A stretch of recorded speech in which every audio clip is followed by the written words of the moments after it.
Olá, pessoal! Dando continuidade ao nosso estudo da geometria espacial, nós vamos estudar as pirâmides. Nós vimos na aula passada os prismas, que eram sólidos geométricos com bases paralelas, congruentes, né? Faces laterais quadriláteras. Vimos várias classificações dos prismas, calculamos áreas, volume. E hoje, então, a gente vai falar sobre a pirâmide e sobre uma figura especial que é o tronco de pirâmide, é uma parte da pirâmide. Vamos dar uma olhada aí.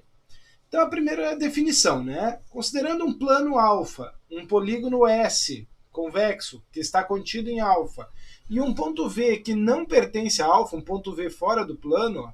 Então, o ponto V está aqui, ok? Aqui está o polígono S, ali embaixo. Né? Ele é aqui no caso A, B, C, D, E e N. Né? O D e o N não estão aparecendo ali o nome, mas eu dei o nome aqui. Ele é um hexágono, ok? E aí eu formo uma pirâmide juntando todos os segmentos de reta, cujas extremidades são o ponto V, olha lá, tem que encostar em V, e um ponto qualquer da região S, inclusive as suas extremidades. Tá? Então a pirâmide também é um sólido maciço, todos os segmentos internos fazem parte da pirâmide. Quais são os elementos que nós vemos aqui na pirâmide? A base da pirâmide é justamente essa região poligonal, né? O polígono S ali. A pirâmide tem uma única base, diferente do prisma que tinha duas bases iguais e paralelas. Também tem um vértice. O vértice da pirâmide é esse ponto V que está fora do plano.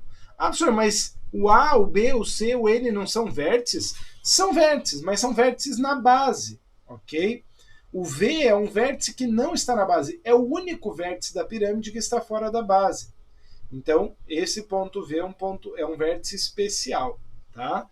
As faces laterais são triangulares, pois pegam um lado da base, uma aresta da base, e duas arestas que ligam esses vértices até o vértice V, que é um vértice comum a todas as arestas laterais. Ok? Então eu tenho as arestas da base, que são os lados do polígono, as arestas laterais, que são esses segmentos que ligam o vértice da base até o vértice da pirâmide, que é o V. Então você vê que todas as arestas laterais são VA, VB, VC, VD, VE, VN, tudo com o vértice V. Ok? E a altura da pirâmide é a distância. Gente, muito importante, né? Sempre que eu falo distância de um ponto a um plano, eu tenho que lembrar da ideia de projeção ortogonal, né? Tem que formar 90 graus e tudo mais. Tá bom? Professor, uma aresta lateral pode ser a altura? Pode. Aqui, se a gente fizer um exagero aqui, né? A gente pode dizer que VC está perpendicular, então VC é a altura.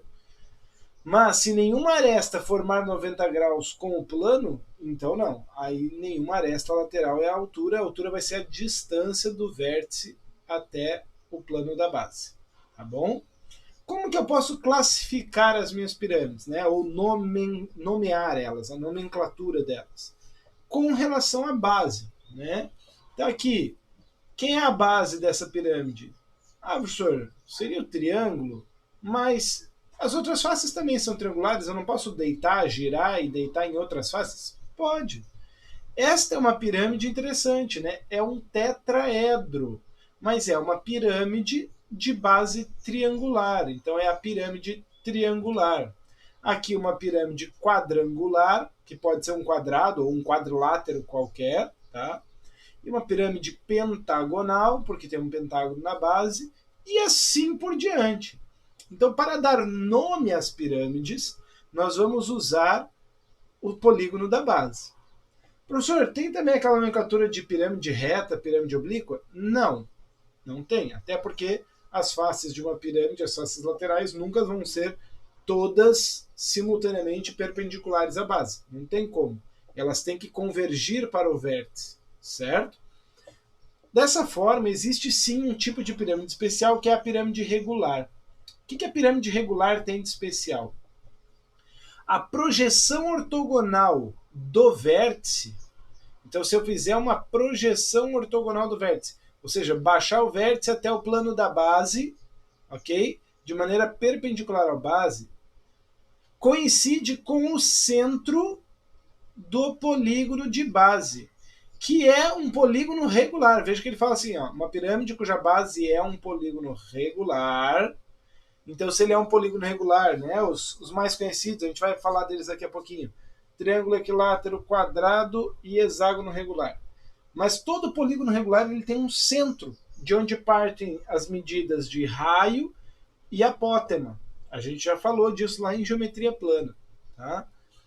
Então essa pirâmide ela vai ser chamada uma pirâmide regular quando, além da base ser regular, o vértice estiver numa posição tal que a projeção ortogonal dele dá exatamente no centro da base.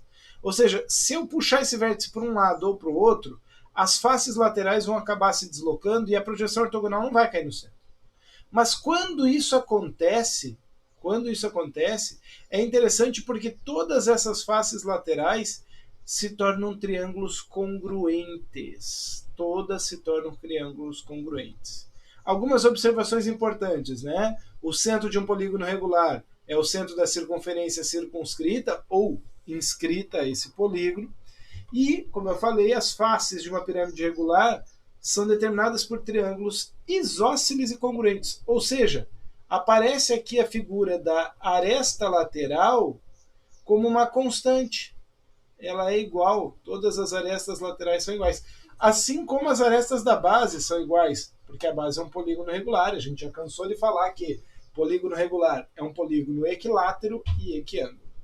Ok?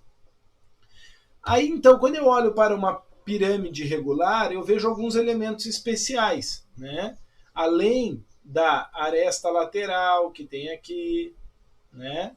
A aresta da base, que tem aqui.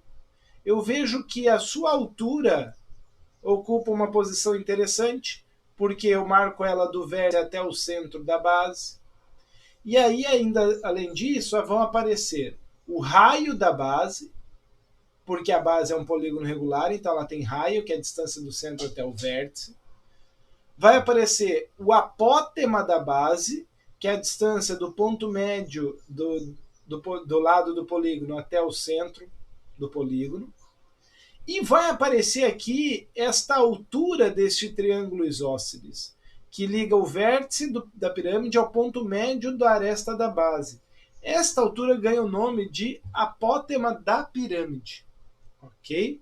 Então, a partir de agora, a gente vai ter o apótema da pirâmide e o apótema da base. Normalmente, para o apótema da pirâmide, a gente usa a letra G.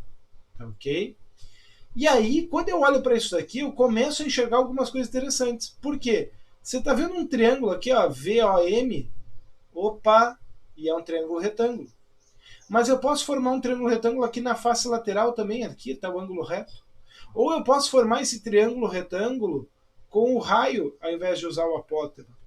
Então daí eu posso tirar algumas relações métricas, tá? Porque se é triângulo retângulo eu posso aplicar Pitágoras, né? Então, tomando por base agora essa outra pirâmide aqui, ó, onde eu tenho marcado aqui a aresta lateral, eu chamei de A aresta da base é L, e vê que quando eu marco o ponto médio eu divido em duas partes iguais, L sobre 2 cada um. O raio da base eu chamei de R, o apótema da base de M, a altura da pirâmide é o H, e o apótema da pirâmide, que é a altura dessa face lateral, é o G. Ok? Bom, primeira relação métrica, apótema da pirâmide é igual a apótema da base, apótema da pirâmide ao quadrado é igual a apótema da base ao quadrado mais a altura ao quadrado. Que é aquele primeiro triângulo que eu falei, o triângulo que usa a altura como cateto, a apótema da base como cateto, a apótema da pirâmide como hipotenusa.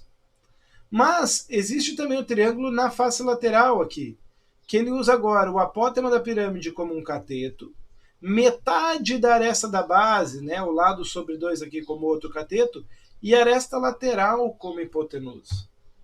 Então aqui eu aplico Pitágoras, hipotenusa, que é a aresta lateral ao quadrado, é igual a aresta da base dividido por 2 ao quadrado, mais a apótema da pirâmide ao quadrado.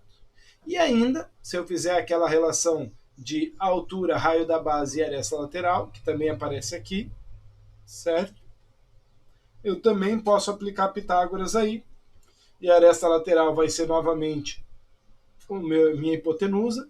O raio da base e a altura vão ser os catetos. Beleza? Só para relembrar agora isso aqui que é da geometria plana, vamos lembrar os polígonos regulares mais comuns, que vão aparecer como bases dessas pirâmides. Tá? Então, se a base for um triângulo equilátero, opa, o triângulo equilátero, o apótema está aqui, o raio está aqui, mas está tudo em função da altura dele. Né? Lembra que a altura é lado raiz de 3 sobre 2, aí o apótema é 1/3 dessa altura e o raio é 2/3 dessa altura. Ou eu posso dizer assim, né? O raio é lado raiz de 3 sobre 3 e o apótema é lado raiz de 3 sobre 6. Ou o apótema é metade do raio, ou o raio é o dobro do apótema. Tá ok? Isso em relação ao triângulo equilátero. Quando eu falo de quadrado, o elemento interessante aqui é a diagonal do quadrado, porque ela é formada por 2 raios.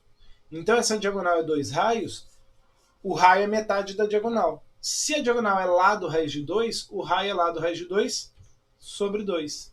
E o apótema, se eu juntar um apótema aqui com um apótema para lá, assim, ó, fecha exatamente o comprimento do lado. Então o apótema é metade do lado, certo? Então, se o raio é metade do lado vezes raiz de 2 e o apótema é metade do lado, o raio é apótema raiz de 2, também posso escrever. Tá, ok? São relações importantes lá da geometria plana. E o hexágono, né? O hexágono, quando eu divido ele aqui com os raios, eu formo 6 triângulos. Só que nota que esses ângulos centrais têm que ser todos iguais. Então, 360 dividido por 6, 60 graus em cada um. Além disso, esses triângulos são isósceles, porque é raio, raio, raio, raio, raio. Então, os ângulos de base têm que ser congruentes. Só que se eu tenho 60 aqui, eu tiro de 180, tiro 60, sobra 120. E eu tenho que dividir em duas partes iguais. Opa, 120 dividido por 2 é 60. Com 60 aqui, formou um triângulo equilátero. Ou seja, o raio do hexágono é numericamente igual ao lado do hexágono. E o apótema é a altura desse triângulozinho equilátero. Então, o apótema é lado ao quadrado, lado raiz de 3 sobre 2. Beleza? Bom, no próximo vídeo, então, a gente começa o vídeo fazendo um exercício para trabalhar um pouquinho essas ideias que foram faladas até aqui e dar continuidade neste conteúdo. Ok? Segue aí para o próximo vídeo.